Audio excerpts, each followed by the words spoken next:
Hello guys, welcome back.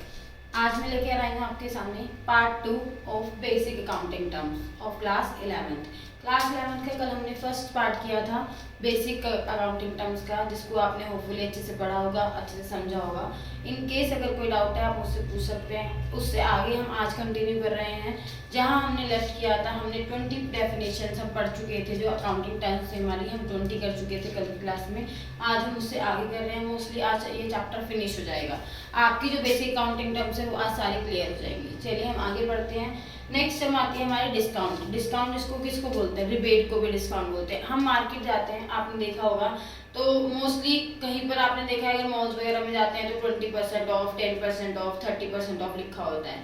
तो वो discount जो सेलर हमें खुद देता है, ठीक है।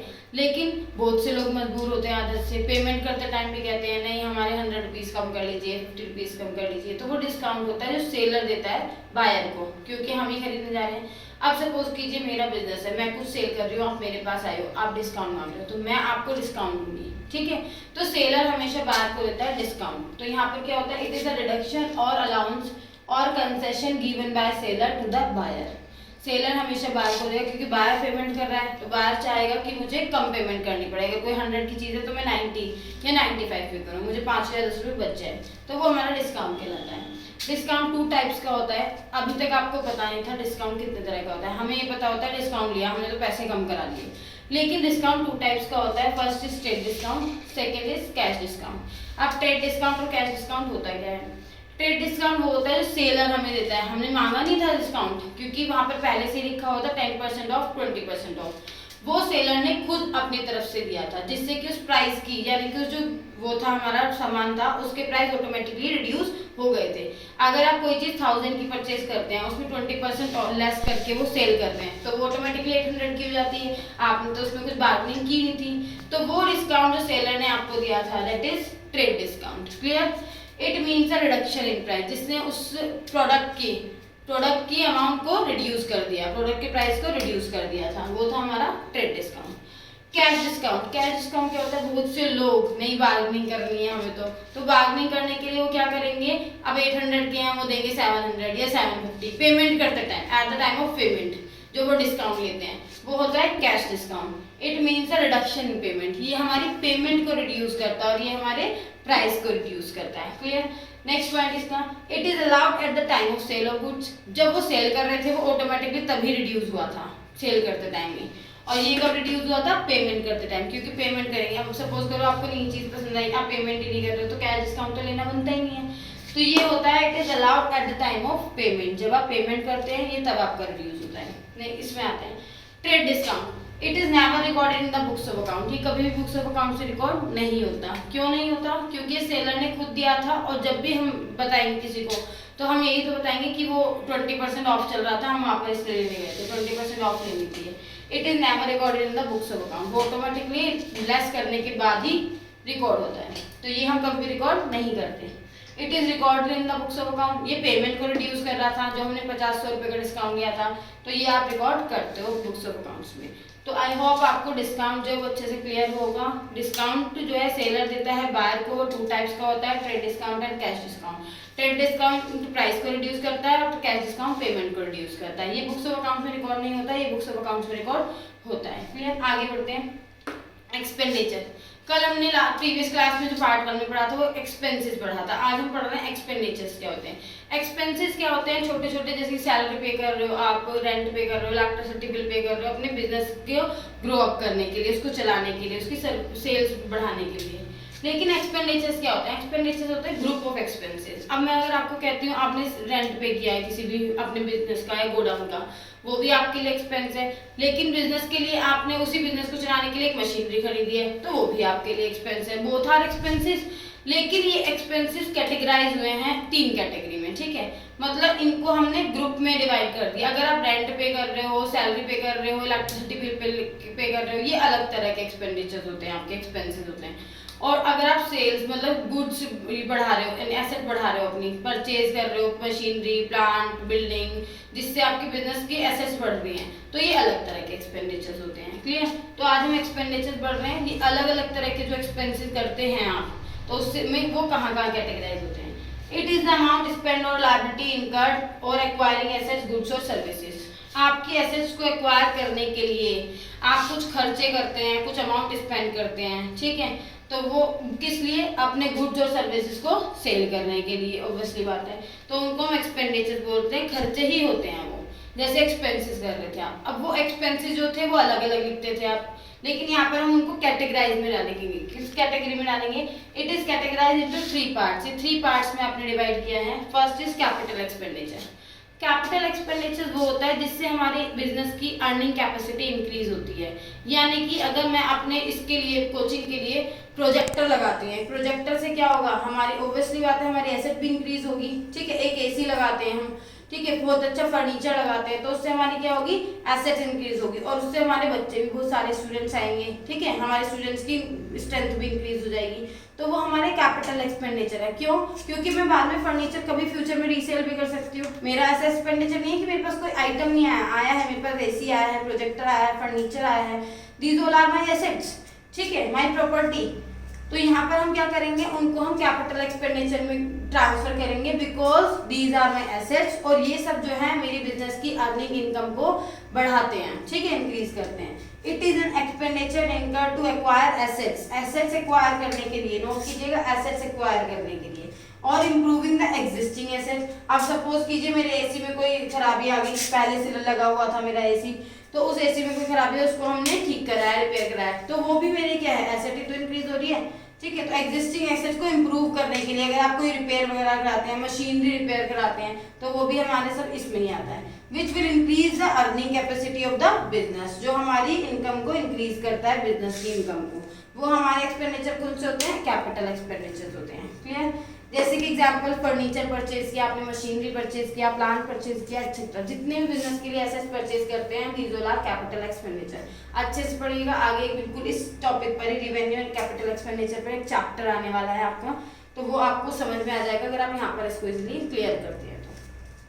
आगे आते हैं रिवेन्यू एक्सपेंडिचर। रिवेन्यू एक्सपेंडिचर्स क्या होते हैं? सैलरी पे कर रहे हो आप, रेंट पे कर रहे हो, इलेक्ट्रिसिटी बिल पे कर रहे हो, इससे हमारे पास कुछ आ नहीं रहा, क्योंकि हमने बिजनेस खोल रखा था, ऑब्वियसली बात है, तो इलेक्ट्रिसिटी बिल भी पे करेंगे हम, रेंट पे ले रखा था तो रेंट भी पे करेंगे हम, इससे हमें मिल तो ना, अगर हमारी प्रॉपर्टी होती तो हमें रेंट नहीं पे करना होता।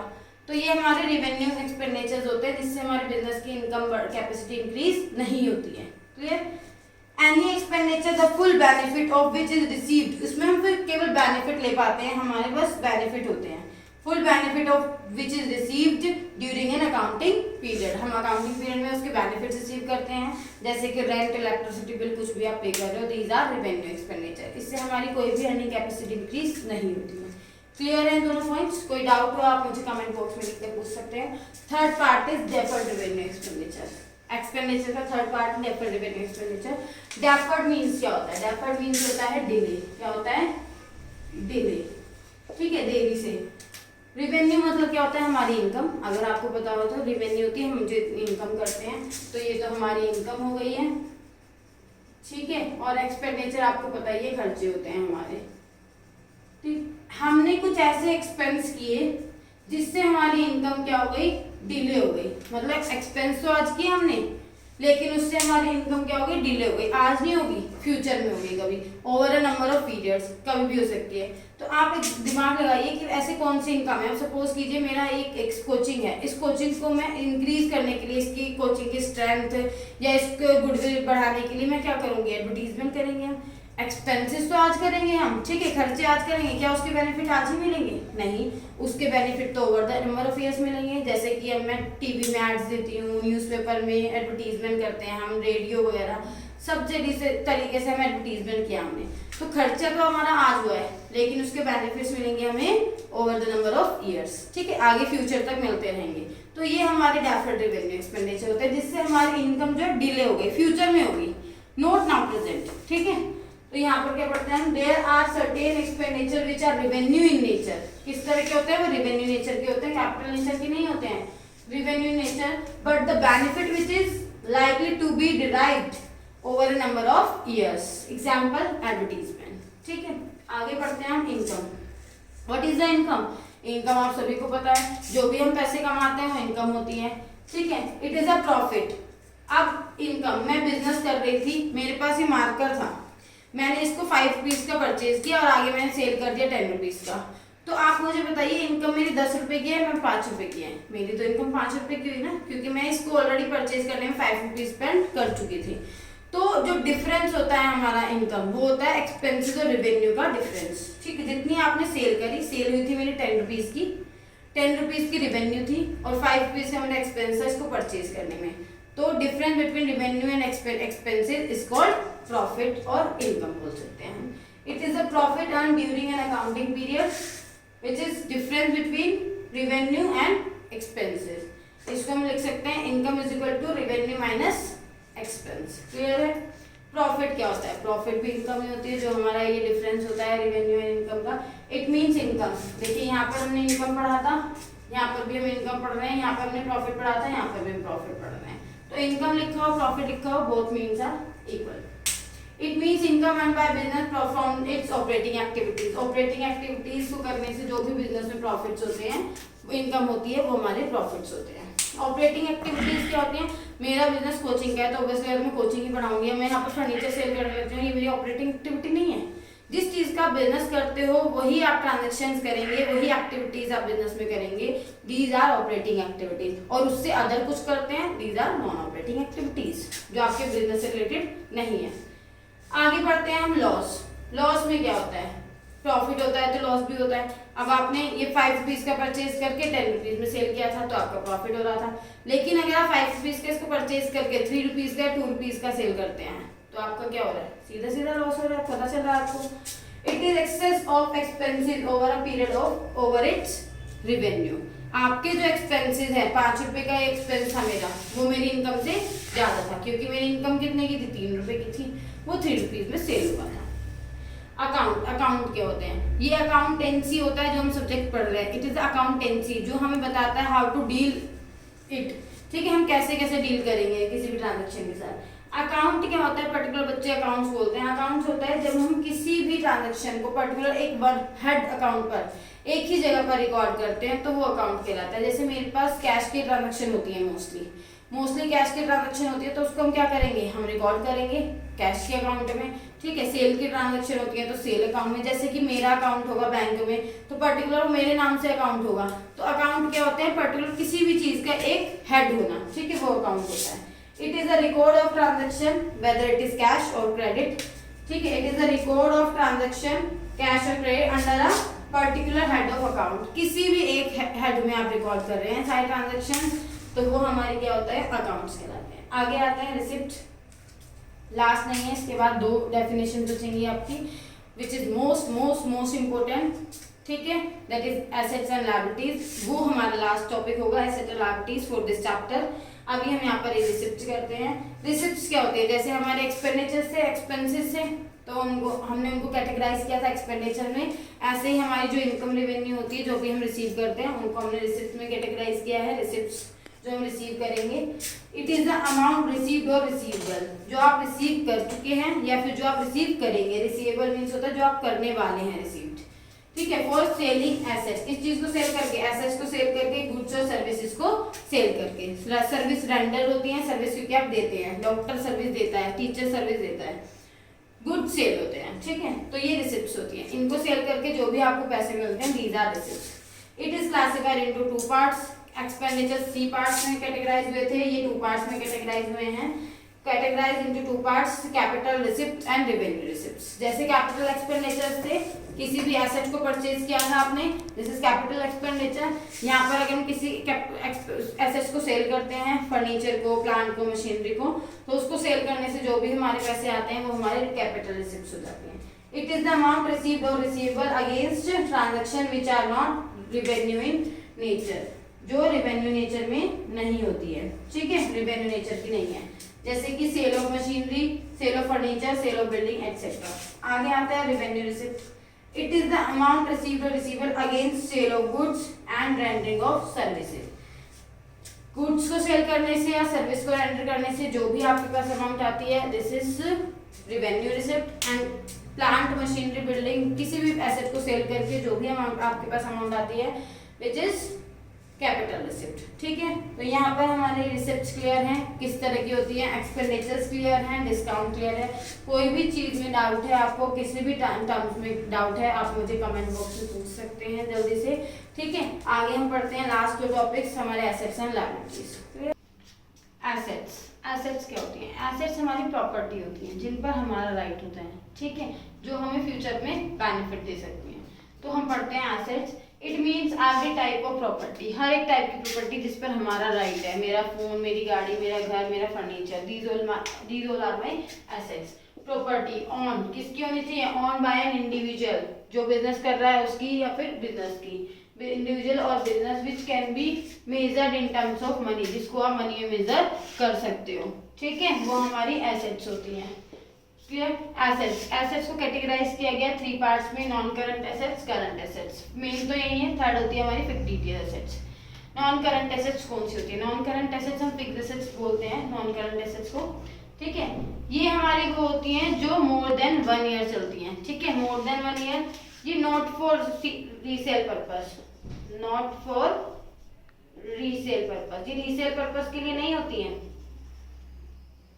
Not for resale purpose. Clear?